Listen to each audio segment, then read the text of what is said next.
This is a story called One Summer in Kyoto.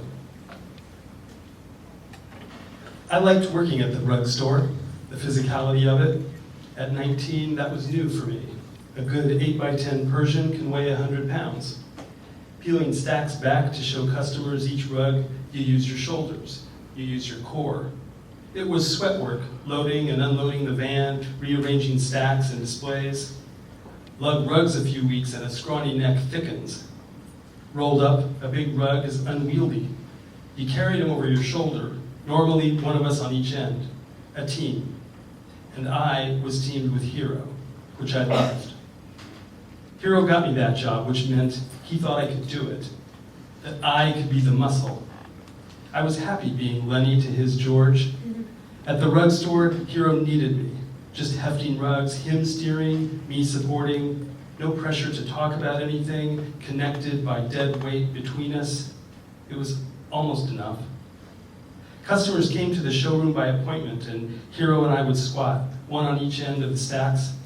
Mr. Oe, the owner, stood there talking in his low monotone about rug types, origins, craftsmanship, weaves, dyes, meticulous Japanese vocabulary I had no hope of understanding.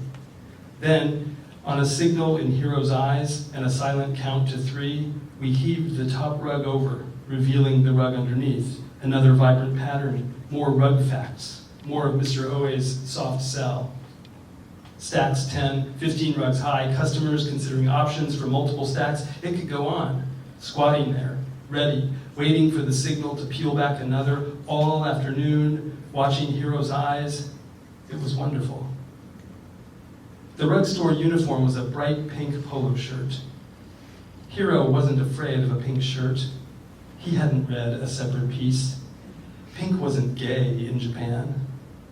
Once, in the back room, we were changing before a shift on the showroom floor, and something came over me as Hiro pulled that pink shirt on over his head, a wave of appreciation for how he'd been looking out for me in the weeks since I'd arrived in Kyoto, at the dorm, on campus, taking me around the city, on his motorcycle, showing me the sights, beers with his friends. It all mixed with the mad longing I had for him. It was still the rainy season and the wide back door was open, shiny puddles on the slate, blue-greens of the spruce trees. The mid-morning light was like twilight. All that, and that pink shirt against those arms, and what chest hair he had was so perfectly organized. That shirt makes you look pure, I said. Like an angel, I added, lost in my head. What? There was such derision in his reply, a laugh loaded with contempt, with dismissal of the comment, but also, I felt, of me. Embarrassed, I thought about feigning confusion, hiding behind language, pretending I'd misspoke or been misheard, but I was mute. He fixed his collar, smoothed his hair back around his ear, and said, "Let's go, Mr. Oe's waiting. Tuck your shirt in." He was still looking out for me. The angel thing already forgotten. I was relieved and crushed at the same time. Sometimes we made deliveries. Hiro loved driving. Mr. Oe's little van was old, square-shaped, and a hideous light brown color, the turd loaf, we called it. 3 on the tree gear shift, no air conditioner, no radio, just open windows. The wind in the traffic, and a tin can rattle trying to get the turd loaf into 3rd on a long stretch by the Upper Como River. Once Hiro let me drive it back to the store, he fell asleep in the passenger seat. That meant a lot to me, that kind of trust.